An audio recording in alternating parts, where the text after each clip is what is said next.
Bonjour chers intervenants, participants au Défi Med. Je m'appelle Jean-Sébastien Noël, je suis fondateur du projet qui s'appelle Vaolo. Vous êtes en ce moment dans nos bureaux ici à Québec, au Canada, et nous sommes très heureux de faire partie de votre présentation. Vaolo, c'est quoi? Vaolo, c'est une initiative de la Fondation Village Monde. Notre objectif, c'est de promouvoir du développement économique par un tourisme solidaire, un tourisme responsable, par la rencontre au bout du chemin. Bref, Vaolo, c'est une solution collaborative, une plateforme où est-ce qu'on met des offres d'hébergeurs pour des voyageurs conscients. Et l'innovation vient d'un modèle où est-ce qu'on forme des voyageurs experts qu'on appelle explorateurs. Le rôle de l'explorateur est double. C'est celui qui va à la rencontre des hébergements. C'est lui qui valide son hébergement sur trois grands piliers qu'on appelle le label Village Monde. Nos trois grands piliers s'appuient sur le volet socio-économique, culturel et environnemental. Est-ce que socio-économiquement parlant, il y a une embauche de gens locaux? Est-ce que la propriété est locale? Environnementalement, est-ce que ça respecte certaines règles? Finalement, culturellement, est-ce que c'est authentique? Est-ce que la dignité culturelle est maintenue? Pour nous, ce genre de développement économique-là, de mettre en valeur ces hébergements-là au bout du chemin, c'est d'aider à contrer l'exode rural. Pour nous, le voyage est une capsule, c'est un moyen d'avoir de l'impact. On dit chez Vaolo, on souhaite inspirer le changement par l'aventure et la rencontre. On veut placer l'humain au centre.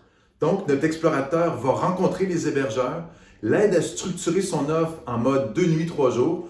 C'est notre formule, notre unité de consommation de base. Pourquoi? Pourquoi qu'on veut structurer cet hébergement-là en mode 2 nuits, 3 jours? C'est pour ralentir le voyageur, lui permettre aussi de rencontrer l'autre et de laisser une empreinte économique un petit peu plus grande et de vivre une expérience aussi plus intéressante. Parce qu'à la fin de la journée, un voyageur qui souhaite aller au bout du chemin se demande, oui, où est-ce qu'il va dormir, mais il se demande aussi qu'est-ce que je vais faire quand je vais être réveillé. Donc, c'est une formule rassurante pour un voyageur.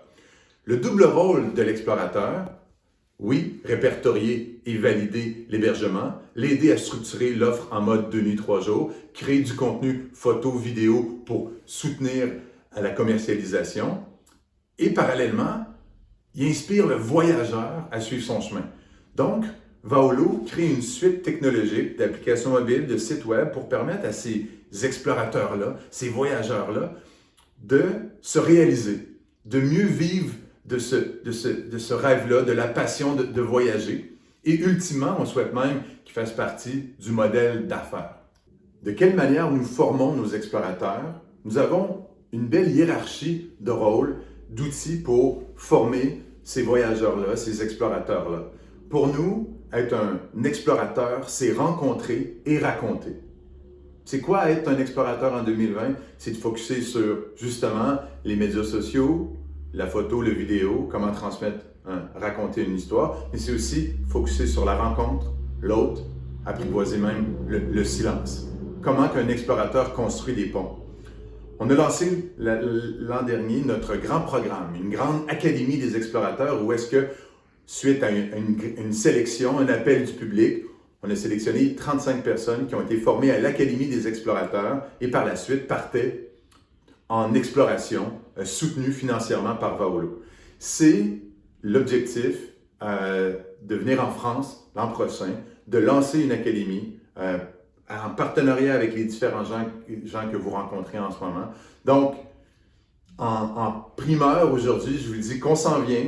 2020, en respectant les consignes de nos gouvernements, on souhaite que Vaolo soit présent sur le territoire français. On a déjà une panoplie d'inventaires sur votre territoire. On est déjà dans 62 pays. Et donc, on s'en vient. Merci de nous avoir écoutés. Et comme c'est le mois de l'écotourisme, si on ne peut pas visiter un simple hébergement, peut-être l'appeler, peut-être aller visiter, peut-être raconter une petite histoire auprès de cette personne-là. Soyez curieux, Je pense que la curiosité est un des plus bels outils que nous possédons en tant qu'espèce. Donc, soyez curieux, découvrez vos voisins. On dit souvent qu'on est des citoyens du monde, mais très souvent, on ne connaît pas nos voisins. Donc, à l'heure du mois de l'écotourisme, un touriste, c'est ni plus ni moins un citoyen pendant quelques instants. Donc, allez rencontrer vos voisins. L'écotourisme commence par devenir un citoyen curieux. Donc, le défi que je pourrais vous dire, c'est aller cogner sur la porte de votre voisin, gardez votre masque ou appelez-le et prenez contact avec quelqu'un proche de chez vous. Merci, au plaisir. Bye bye.